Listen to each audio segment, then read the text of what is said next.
Hey, it's Gregory Allen. In this special episode of the AI Policy Podcast, you'll hear a discussion I had with Elizabeth Kelly, the director of the United States AI Safety Institute. We talked about the U.S. vision for AI safety and covered a range of topics from ongoing safety science efforts to the organization's strategic plan to engage in an international network of AI safety institutes. You can listen to the audio and full conversation here on this podcast, or you can check out our website at csis.org to watch the full event video.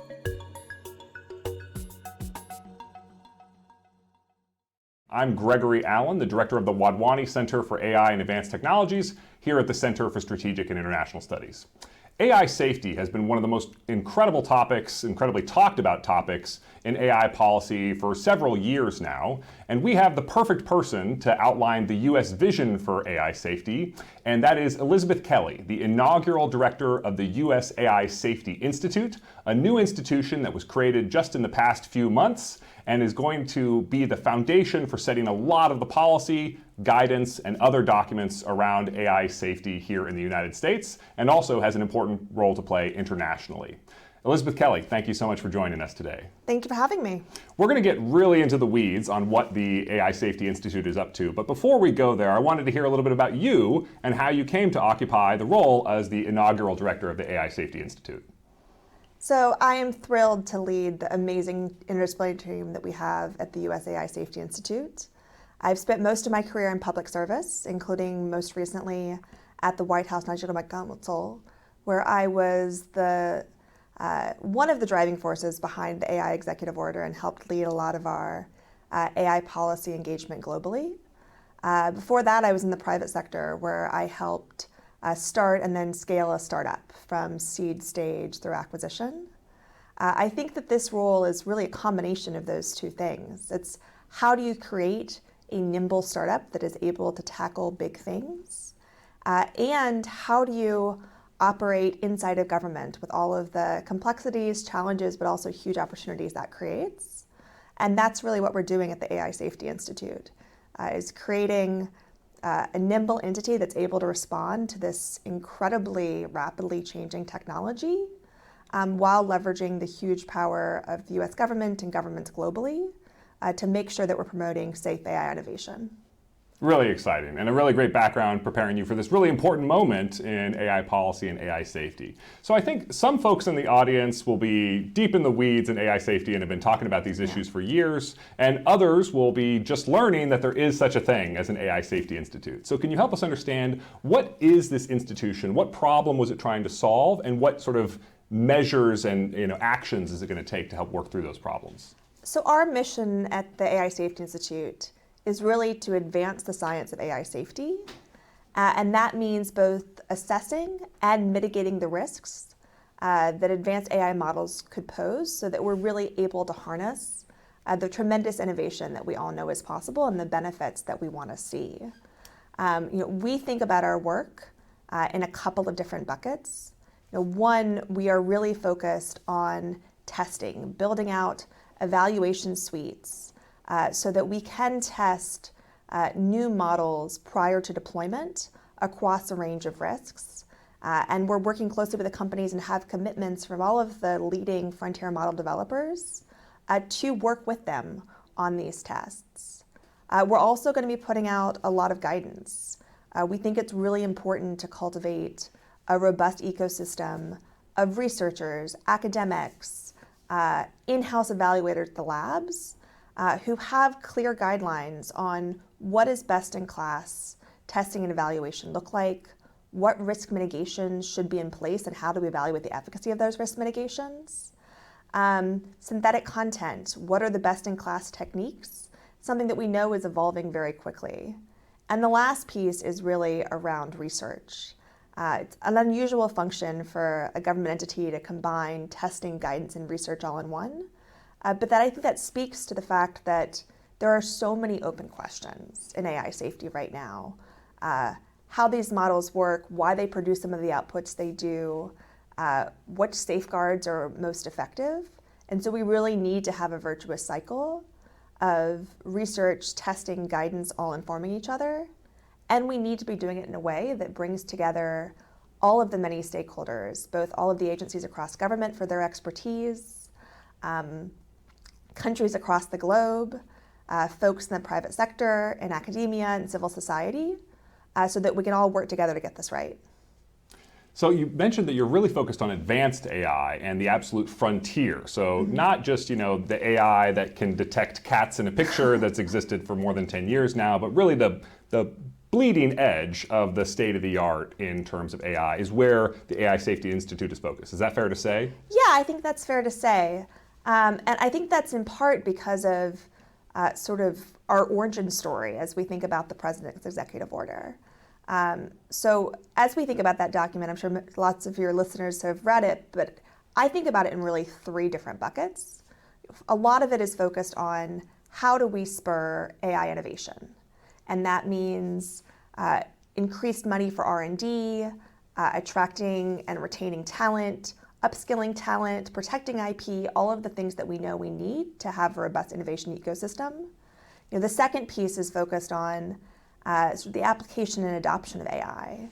And as you reference, for lots of traditional machine learning has been in play, in use for a long time, and we have existing regulators that have authorities to bring to bear as we think, for example, about using AI and making a lending decision or an employment decision.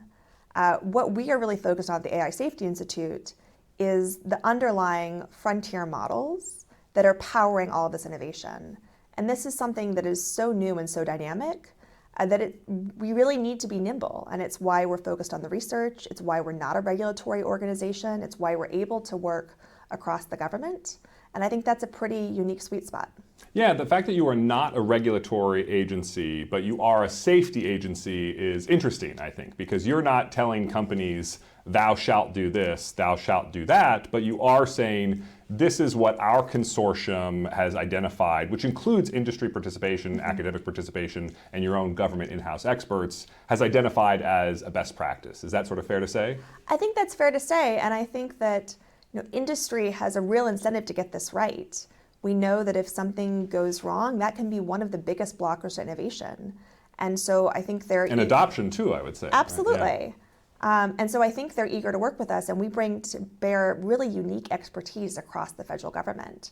As you think about the expertise in the defense and intelligence community on cyber that we're marshaling, or expertise across Homeland Security and HHS or DOE as we think about different biorisk.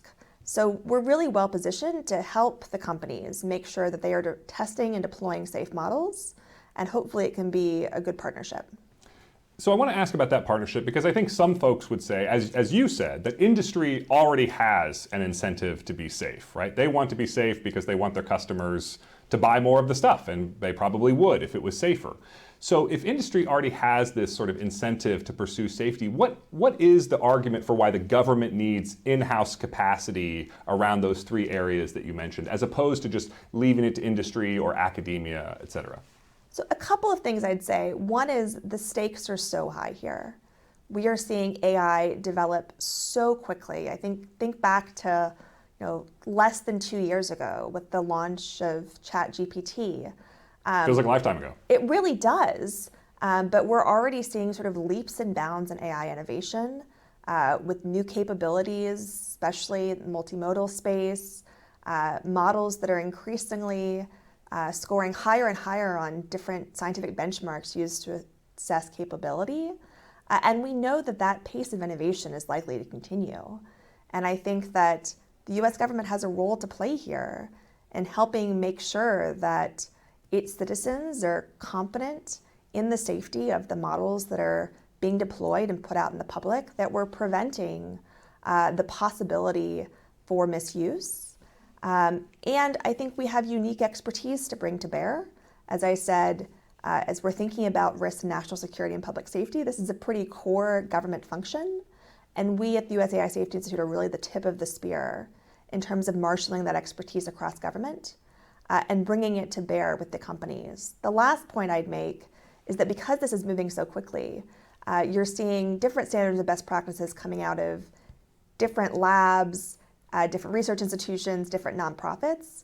There really needs to be a sort of best-in-class gold standard, and we really need to keep raising the bar so that the pace of AI safety, research, and guidance is keeping pace with the development that we're seeing in AI. Yeah, and a lot of folks have talked about this as, can we make it so that the pace of technological progress and managerial understanding of AI safety is increasing at the same rate as AI technology capabilities? Because AI technology capabilities are advancing at a frantic pace. Yeah. And AI safety, I think we would hope, would keep pace with that. So a lot of what you just said was outlined in a document that you published, which was the strategic vision that came out back in May 21st of this year.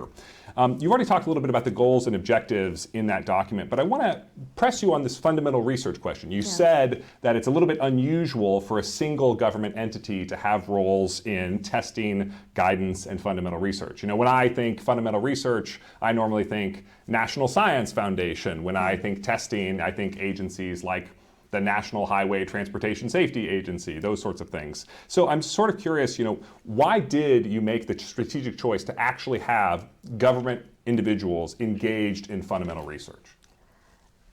So one of the things I would highlight is we are at the National Institute of Standards and Technology, or NIST.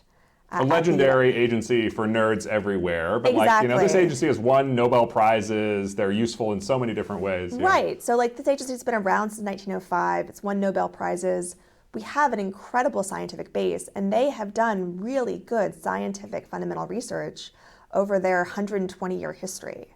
And so I think this focus on research, testing, and guidance all informing each other is part and parcel of why we're at NIST and why we're well positioned to do this work. Oh, that's interesting. So I think I understand you correctly. Please correct me if I'm wrong, but it's sort of like the fundamental research is sort of aiming at the guidance, right? Exactly. Okay, so you're engaged in this subset of fundamental research that is informing your guidance. And should inform our testing. I really think, given how quickly this is all moving, testing, research, guidance should all be informing each other. And I think that you've seen NIST do this successfully in the past, as you think about the work they've been doing on AI in partnership with the community for many years, and how that fed into the AI risk management framework that is used by folks across the globe. Two other points I'd make is, one, typically government issues guidance and says, okay, great, we're done. We know that we have to be nimble and iterative and adaptive, that we can't just issue guidance and let it sit. We're going to have to be updating, revising on a really fast timetable, and we need to be both aware of and helping drive the research so that our guidance is useful and practical for folks in industry, and we've got the team to do it.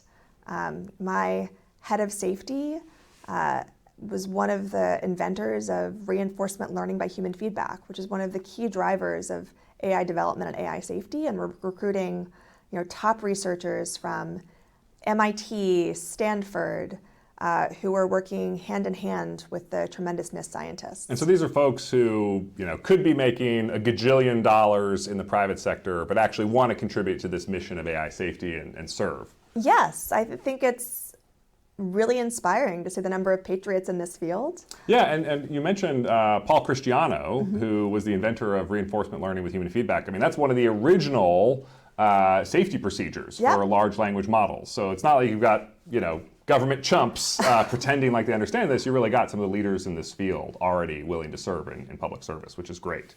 So what do you see as the main barriers or challenges to sort of adopting AI safety practices and standards as you're developing them? So one, just the fast pace of AI development. We know that this field is changing quickly, and we have to meet the moment here. Two is the number of open questions that still exist. We talked about this, why we're seeing certain outputs from AI models. Even some of the developers don't know the answers to these questions and continue to be surprised by the capabilities that are being seen with new models and new advances. And then lastly, there's just a coordination challenge, right? We need to make sure that we are working hand in glove with the companies, with civil society, with academia, so we're all driving in the right direction, and that we're doing it with allies and partners across the globe. AI safety is a global challenge. It's not like AI development or deployment stops at borders. And so making sure that we have a really coordinated global response, building on the great work that's already happened with the Bletchley Park Summit, the G7 Code of Conduct, and Seoul Summit. I could keep going on, but I think that's going to be a lot of our challenge and priority. Great. And we're going to get to the international part of this story in a bit, but I first want to ask about, you said you want to work hand in glove with industry and academia. One of the tools that is at your disposal is this February 2024 creation of an AI Safety Consortium, a group of 280 companies and organizations that are going to work with the US AI Safety Institute to support its mission. So what is this consortium? How does it work? How do you benefit from it? How do the members benefit from it? Sure. So we've got 280 members drawn from civil society, academia, the frontier model labs, as well as industry verticals like healthcare and financial services. Oh, interesting. Yeah. And we've got a pretty great track record at NIST, who has leveraged consortia like this to help inform its work over the past decades. Because of this diversity of members, we're able to leverage expertise in the different verticals in which we're working. So we just launched task forces to enable closer coordination on really key questions like biosecurity, like safeguards and risk mitigations, adoption of the AI risk management framework and its recently released generative AI profile.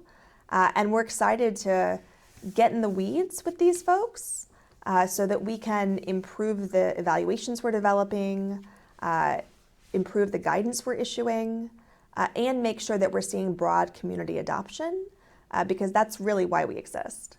Yeah, that's great. And I think adoption obviously matters. So, some folks who've been following the AI safety debate will be familiar that there was this open letter that had argued that there ought to be a pause in AI research while we figure out AI safety. Now, you obviously were not a signatory to that letter and have not advocated for that, but what would you say to the folks who say that, being safe means slowing down AI adoption or slowing down AI research? We really view safety as driving innovation. My boss, Secretary Mundo, has said many times that spurring innovation, safe innovation, is our goal at the Department of Commerce. And we don't see these two things at odds. Safety promotes trust, which promotes adoption, which drives innovation. And that's what we are trying to promote at the US AI Safety Institute. And I think, we need to really be doubling down in terms of the resources that we're putting towards AI safety, so we're keeping pace with AI development. But I see them as part and parcel and something that we need to make sure are fueling each other. Yeah, I couldn't agree more. I mean, I really think about this just as an imperfect analogy, but if you think about, electric cars, if you told me that the electric car was going to have a 10% chance of bursting into flames at any given point, I think a lot fewer people would buy it or adopt it, right? And if you could make it safer, a lot more people would be willing to adopt it. And I think the same is true of artificial intelligence. The more robust and safe we can make these systems, the more markets, companies, individuals are going to be excited to use it for their use case, whatever that may be. Great. So now let's turn to the Biden administration's executive order on artificial intelligence. We just hit the 270-day mark, and there was a bunch of deadlines, some of which applied to you, for what federal agencies had to do in response to this executive order. So can you just help us understand, what did the executive order direct the AI Safety Institute to do? What have you done? On Friday, we released a number of different pieces of guidance. I'll go through the whole list and encourage folks to read the final version online. One, we released final versions of guidance on secure software development framework, a new global engagement plan for standards in AI, and a generative AI profile for the AI risk management framework. We also So you guys have been busy. We have been busy. 270 days was an aggressive timeline, but as my colleagues at the White House are fond of saying, we are what our record says we are, and there has not been a deadline missed for the entirety of the AI executive order, and we were certainly focused on continuing that tradition and are proud to have done so. The last thing I'd mention is we also released on Friday new draft guidance that provides best practices for developers to prevent the deliberate misuse of advanced AI systems. That's now open for a 45-day comment period, and we're really excited to get the community's feedback on that. So this is an exciting document. It's a document that I have here. Indeed, thanks for the prop. And have been eagerly reading through it. So the document is titled Managing Misuse Risk for Dual Use Foundation Models. And so this is the AI Safety Institute's sort of current best understanding of what, correct me if I'm wrong, the frontier labs really ought to be doing as they are developing and deploying these frontier models. So what misuse risks are you trying to address in this document? And I'm not going to ask you to go line by line and everything, but sort of what are the steps that you're encouraging, and it is encouraging, this is not a requirement, but what are the steps you're encouraging companies and universities who are developing these systems to do? Yeah, I won't go through the 7 objectives and 21 best practices. I'll let I'll let your viewers read that on their own time. But what I will say is the document is really focused on how do we prevent the deliberate misuse of these systems. And that can mean both the depiction of events that never occurred through synthetic content and the harms that arise from that. Something that's like really hot topic on Capitol Hill right now. It is indeed.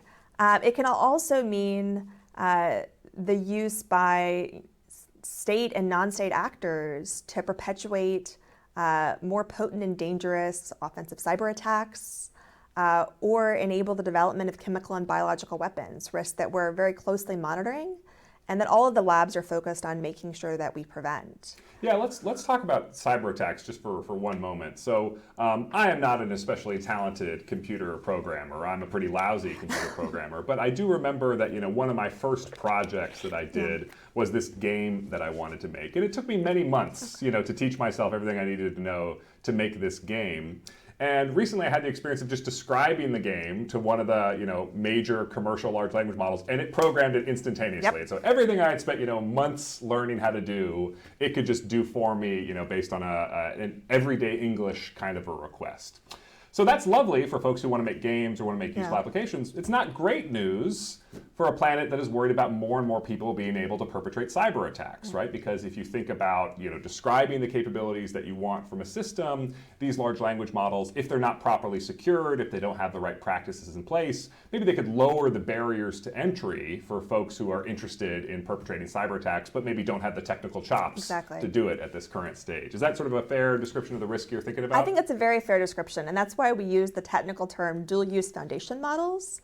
Because they can be used for good or ill. Exactly, and that's true both in the cyber context and sort of the coding context, where we're seeing huge efficiencies in terms of coding with the use of Copilot and other tools. Yeah, I recently spoke to an absolutely world-class programmer, and this individual said that they've gone from a year ago, the systems weren't especially useful to them in their daily work.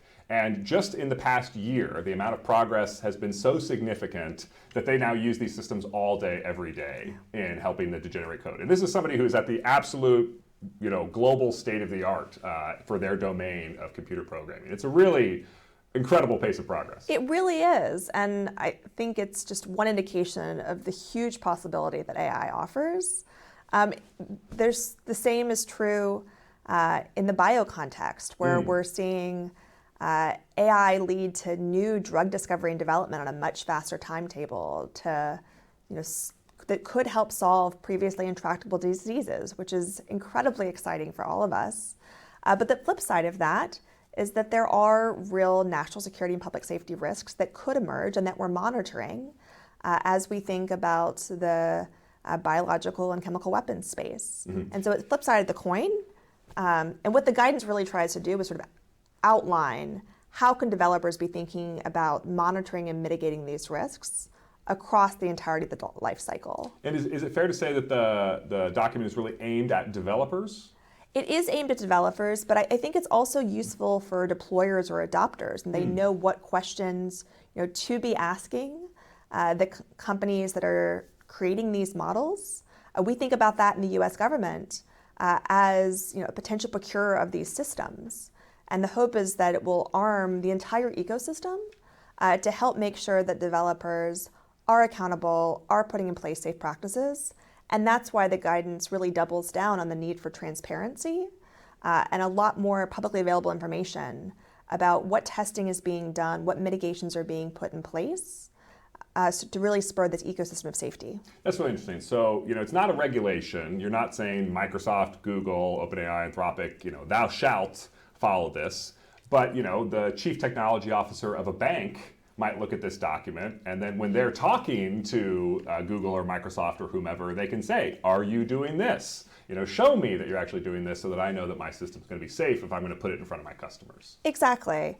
Yeah. And again, we all have a role to play here, which is part of why the guidance emphasizes things like mechanisms for reporting incidents, so that there is a vehicle for people in the broader community as they're identifying issues to let the developers know post-deployment so they can make those adoptions as needed. Great. So that document is out, but it's not the final version. You're going to get feedback from at least 280 organizations. We who hope owe many you for more. the feedback, right? Yeah. And then it'll be the final version of that document, but you said it's going to be updated, and all of your guidance is going to be updated on some kind of cadence. Yes, we will be finalizing that document later this year, but finalizing is a relative term, and that we need to be nimble, iterative, and adaptive. And we're really excited to get community feedback on this. We know that what is true now may not be true in 6 months. There's a lot of great work being done in academia and civil society, and we really want to leverage that best-in-class thinking. And we think we've done a good job, but we know we can do even better. So this is one of your first sort of big deliverables in terms of guidance. Are there any other upcoming deliverables that you can sort of forecast here? So one of the things that is called for by the President's executive order is additional guidance around synthetic content. So we at NIST had released a report at the end of April in draft form talking about sort of the landscape of existing tools and techniques for content authentication, content detection. And later this year we'll be issuing guidance that really points to what are the best practices here, and are excited for that because, again, this is a space that is evolving so quickly and there's so much attention on it that it's really important. Great. So now I want to shift gears to something else that's in the executive order. So the executive order doesn't do a ton to actually regulate the development of AI. Most of the stuff is, as you're doing here, creation of voluntary guidelines meant to help industry.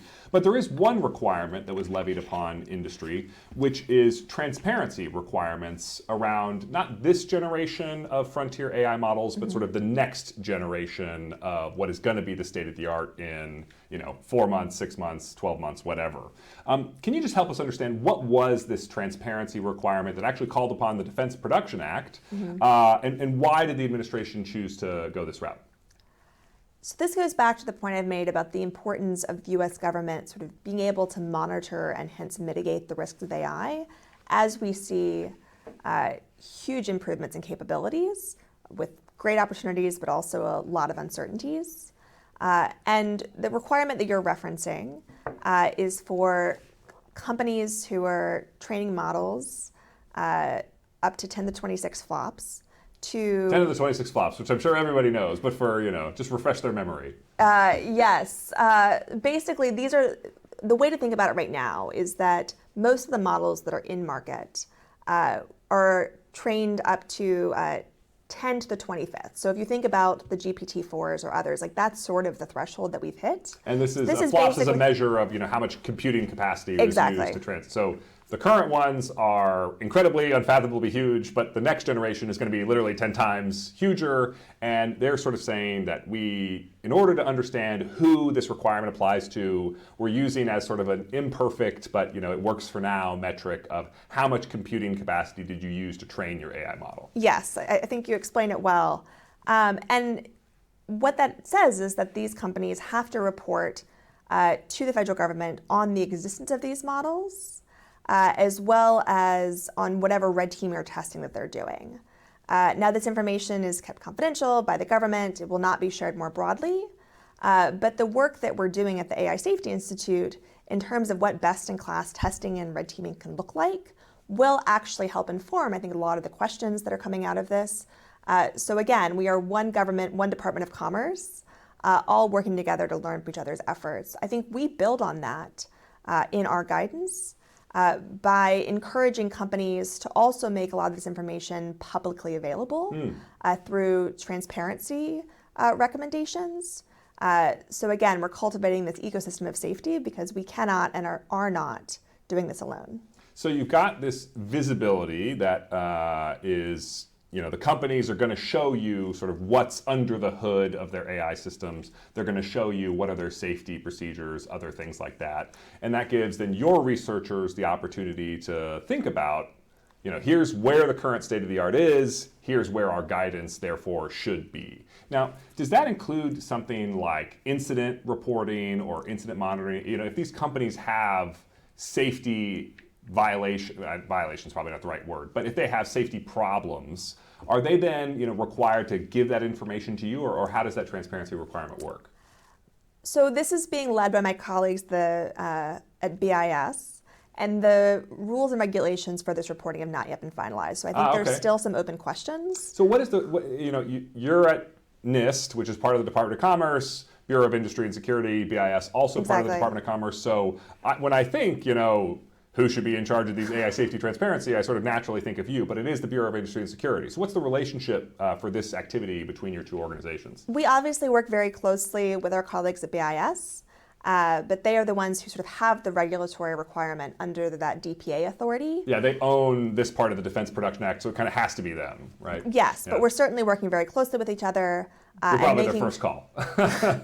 And making sure that we're learning from each other's efforts. But I think one of the things that I want to emphasize is that at the AI Safety Institute, we are not focused just on models trained using 10 to the 26 flops, right? We are focused on models that are showing a substantial increase in capabilities. And I think that's really interesting because we're seeing, increasingly less compute intensive, more efficient models that are actually performing better on a lot of these sort of science-based benchmarks like GPQA or MMLU in ways that I think are continuing to surprise people. So I think it's been really important to not get stuck in just sort of how large is the model, but look more strategically about what are the capabilities they possess and what risk they might pose. So that, now I'm a little bit confused, because at the beginning of the conversation you had said that your focus was going to be on the frontier of AI research, these frontier models and the most advanced systems. But what is the frontier today will be routine in 10 years. So what takes a supercomputer today will be on your phone in 10 years. So is the AI Safety Institute's focus on the technological frontier sort of dated from what is the current technological frontier, and then anything that's more sophisticated that forevermore? Or are you sort of riding the technological progress wave and always focused on the frontier? I think we will be riding the technological progress wave. I think the point I'm trying to make is that we are focused on models that are showing new capabilities. And we are seeing smaller models like the Sonnet model that was released by Anthropic, GPT-4o Mini, that are actually showing improvements in capabilities, and we want to be monitoring those developments as well as the developments that are happening as we're seeing more compute-intensive larger models too. Yeah, and a lot of this guidance will apply in mostly the same way. But that is an interesting sort of thing. Now I want to sort of take us in the direction of international relations and what is the AI Safety Institute's sort of network abroad and relationships abroad. So at the AI Seoul Summit, which I had the privilege of attending and meeting you there actually, in May, 10 countries and the European Union announced the Seoul Declaration, which was a commitment to form an international AI Safety Institute network for collaboration on AI safety. A bunch of countries that had not previously said they were going to have AI safety institutes, like Canada, announced that they were going to create these institutions. So this network, why the U.S. is obviously party to it, and I'm sure was very influential in negotiating that Seoul Declaration. So what were you trying to accomplish here? As you referenced, we're seeing AI safety institutes pop up across the globe. In Canada, in Kenya, in Japan, in South Korea. Kenya? Yes. Hadn't heard of that one. That's interesting. And this is incredibly exciting and a really important development, but we don't want to be duplicating functions. As I've talked about, the money being spent on AI safety is a fraction of what's being spent on AI development. And it's really important that we learn from each other's efforts and stand on each other's shoulders so that we're able to work together to really advance the science of AI safety. You think about the great work being done by a number of Canadian researchers on risk mitigation, or the work that a lot of the Singaporeans are leading on synthetic content detection and authentication. We want this to be a nimble, network that is able to learn from each other's efforts so that we're helping push this frontier of AI safety science. And we want to make sure that we're moving towards more aligned, interoperable standards and testing. So there's a common understanding of what the best practice here is. And we're not putting up roadblocks to innovation, which is what we all want to see. So I realize that this is relatively young. This agreement only happened in May, a couple months ago. But to the extent that you can sort of say, what is this network going to do, right? You talked about sharing research. Are you going to be organizing conferences? Are you going to have some kind of bureaucratic secretariat? To the extent that you can say, and I realize maybe a lot of this hasn't been decided yet, but what is the network going to do? The network is really intended to, as I joke, bring the nerds together. So we've had really terrific commitments at the Bletchley Park Summit, at the Seoul Summit, from leaders and ministers to and this was like very senior. We're talking Vice President Harris was there, Prime Minister Sunak was there, Prime Minister Meloni of Italy was there. So that was the sort of Bletchley Park, very high profile. You want to go down to the folks who can actually, talk about what it looks like when you're modifying the weights of a large language model. Precisely, and I think this is something that NIST has done very well for a long time, and we know the real value that can exist from that.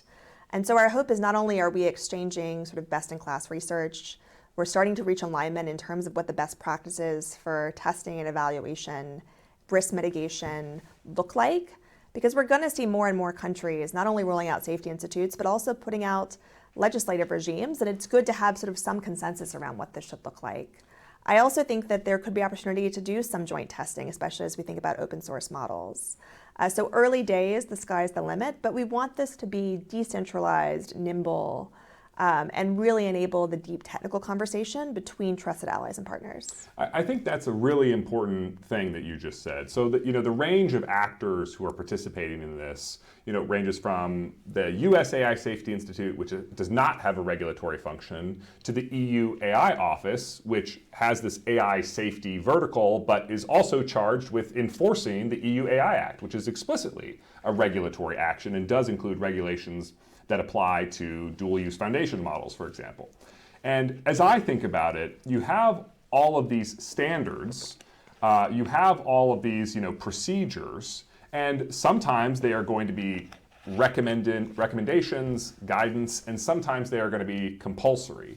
And it would really be helpful to US companies who really are the leaders in frontier AI research. It would be really helpful if the standards by which you measure stuff was the same in multiple countries. I think there's a lot of work to be done on interoperability of these different types of measurements. As I often think about it, maybe the European Union will say, we have a lower tolerance for risk. We're going to say that on the safety score, you have to be a 10. And the US will say, we have a higher tolerance for risk. On the safety score, you only have to be a 5. But do we agree what a 10 and a 5 are? Are they measured the same way in both places? Because if they're not measured the same way in both places, then every US company is going to have to develop, different compliance departments and different scientific and technical underpinnings to support those compliance departments for all these different countries around the world. I mean, would you agree? Is that a fair description of what the point of this collaboration can bring? I think it's one of the outcomes that we want to see is really moving towards global alignment on what safety should look like so that we're able to unleash the tremendous innovation that we want to see. The US is the clear leader in AI innovation, and we are proud to be the host of the companies and researchers that are really on the cutting edge of this work. And we think we can be an equal leader in AI safety, and that each of them will support each other. Yeah, I think that interoperability, point for me is really strong in terms of even if the United States does not go down, a strong regulatory path the way the European Union has, you really want interoperability of those standards. And I think this is also a vehicle for U.S. leadership on this area, right? Do we want, this work is going to be done somewhere. Do you want the U.S. in the lead, setting the pace of the conversation, or do you want us to be reacting to what's happening around the world? I think that, as Secretary Mundo has said, we need to be leading on AI safety as well as AI innovation. It's part of why we're working so closely with our colleagues at the State Department and across the government. And I really think that this network is going to be key to that, but also help boost capacity in a lot of the member countries and make sure that we're learning from each other. So, one thing that's always helpful, at least in my own understanding of these issues, is like an analogy. So this International AI Safety Institute network, is there some other technology or some other precedent that is in your mind as you think to like what you're trying to accomplish? A lot of folks talk about, for example, the International Atomic Energy Agency. I don't think that's a great fit for the AI situation. There's also the International Civil Aviation Organization, which deals with like commercial airlines and that sort of regulation and standards. Is there a precedent in your mind that is helpful as you think through like what the International AI Safety Institute network should be trying to accomplish? I think we are learning from a lot of the different models and organizations that exist, and have been fortunate to sit down with people who are running those organizations and learned what's worked, what hasn't worked. I think that our real takeaways have been that we need to be decentralized, we need to be nimble, and those would be a lot of the key principles that we're bringing to bear as we think about standing up this network. And I think there are many contexts where the US has been able to lead in safety in order to fuel innovation.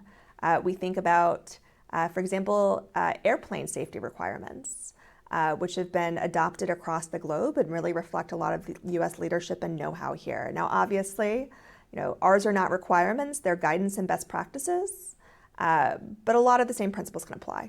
That's great. So you've got this international network, but folks who've been following my own work, especially a lot at the G7, know that there's other stuff going on in the international sphere when it comes to AI. So you've got the work going on at the G7. There's also some work going on at the G20. There's work going on at the OECD. There's work going on at the United Nations, all sort of targeting AI governance. Many of those conversations talking about AI safety to some greater or lesser extent. And so I'm curious, how you view the AI safety network as distinguishing itself and how it fits into this landscape, which you could argue is sort of crowded at this point, right? With international institutions trying to have a say and have a voice and make an impact on AI. Our goal is really to feed into and inform all of those conversations that are happening. Conversations where the US has been a leader. If we look at the G7 Code of Conduct, that has a lot of similarity with the White House voluntary commitments that were adopted last July. We're proud of the UN General Assembly's adoption of the US-led Declaration on AI. And I think that the work that we're doing in terms of really bringing the technical experts, the researchers, the folks who are hands-on keyboards together to figure out what best in class is here to move towards aligned interoperable standards is going to be really powerful and helpful for all those other efforts that are happening. That was very well put, and I think the sort of technical expert dimension is something that I do think is distinguishing. I would also say, having been personally involved with a lot of the G7 work, I do think that you are in some ways an implementation of a lot of the recommendations of some of the G7 work of, we've got the bureaucrats together, now let's get the actual technical wonks together to start hammering out some of these standards. Interoperability, which I've been harping on too much in this conversation, that was one of the recommendations of the G7 in 2023 and again in 2024. And I think this network could be one of the mechanisms whereby that interoperability really comes to pass. So you mentioned, is it fair to say in your three big areas of, fundamental research, testing, and guidance, are all three of those areas going to have big international components, or is one of them more international than the others? I think it's still early days, and we are a quickly evolving, growing startup. You've already had 60 days. Why haven't you? Exactly. I think that we want to work with allies and partners across all of these, and I think the network is going to be a great way to achieve that, both in terms of sharing research and building on the research collaborations that NIST has done for many years, as well as the partnerships we've announced with the UK AI Safety Institute through the MOU, with the EU, with the dialogue that we're having under the Trade and Technology Council to help inform each of our efforts. And we want to move towards more aligned and interoperable guidance and standards. So I think it'll be informing all of it and hopefully providing an opportunity for U.S. leadership here. That's great. Now, I want to ask you about that MOU you just mentioned with the UK AI Safety Institute. So the UK, obviously, with the Bletchley Park Summit, was the first to announce that they were going to create an AI Safety Institute. They have a lot of resources. My understanding is that they have a budget of £50 million per year, which is around 65 million US dollars. They've got dozens of technical staff, already hired and working for them. And so I'm curious, what has happened with this MOU? What are you doing in partnership with the UK? How's it been going so far? So far, so good, and I'm optimistic that will continue. We work closely with our UK partners and been able to leverage a lot of the great work that they have done, for example, building out evaluation suites. They actually open sourced a lot of this work through their Inspect platform. And this really goes back to the idea of how do we all learn from each other, leverage the work that is happening so that we're not reinventing the wheel, not duplicating. And that's part of what this partnership allows us to do. Great. So the UK AI Safety Summit was born out of the Bletchley Park Summit. Then we've already talked a little bit about the Seoul Declaration. And there's going to be another successor to the UK AI Safety Summit, which is going to be in France in February. And so I'm curious, the international collaboration in AI safety, do you see it as continuing to take place to these summits? But you've already got this convening happening in November. So how is all this going to fit together? So our convening in November is, as I said, really focused on bringing the technical experts together. If we look at Bletchley Park, at Seoul, and is what's planned for the AI Action Summit in Paris in February, these are really about getting the commitments from leaders and ministers to prioritize AI innovation and AI safety. But our hope is that the work we're doing can really be about sort of the implementation and adoption of that, going a level deeper, as well as informing a lot of what will come out of that. The AI Action Summit in Paris has a whole track around AI safety, and we want to make sure that we are informing and feeding into a lot of that work, and think that the timing of that, the folks that we're bringing together at a more technical level, will be a really good collaboration. That's great. So you've got a ton on your plate. You've been assigned a lot of homework by the Biden administration's AI executive order. You've already got some deliverables out the door. Can you just sort of help us understand what should we expect from the AI Safety Institute over the next, say, 12 months? One thing I'd really emphasize is we are excited to begin testing of frontier models prior to deployment. And I think we're in a good position to begin that testing in the months ahead because of the commitments that we've gotten from the leading companies to work with us on this. So the leading companies have said, we want the US government to do their own independent testing of our systems. They've requested this from you. It's part of what the commitments they've made with the White House voluntary commitments, the G7. That's great. And I think that we're all excited to work together on this. Sorry to interrupt, but when the White House voluntary commitments came out, I was sort of like, but who in the U.S. government is actually qualified to test, what these companies are doing? And now we actually have technical experts who are qualified. Exactly. We have the person who invented reinforcement learning by human feedback. We've got teams of experts coming out of a lot of the leading safety labs, and so we're excited to roll that out. I think we're also excited. And that's going to happen this year. Mm-hmm. Great. I think we're also excited for the guidance that we'll be releasing. Obviously, we're going to be finalizing that guidance on potential misuse of dual-use foundation models and updating it to reflect all of the community feedback and input we're excited to get, as well as putting out guidance on synthetic content tools and techniques later this year. That's great. Anything else you want to highlight? We're really excited for the launch of the AI Safety Institute Network. Yeah. And for this convening in November to bring together not just the allies and partners who have stood up safety institutes or similar entities for the technical conversations on things like benchmarks and capabilities, risk mitigations, but also to bring together the broader civil society, academia, industry technical experts. And I think the fact that we're hosting in San Francisco really speaks to the U.S. leadership role here and how we want to continue to maintain and grow that.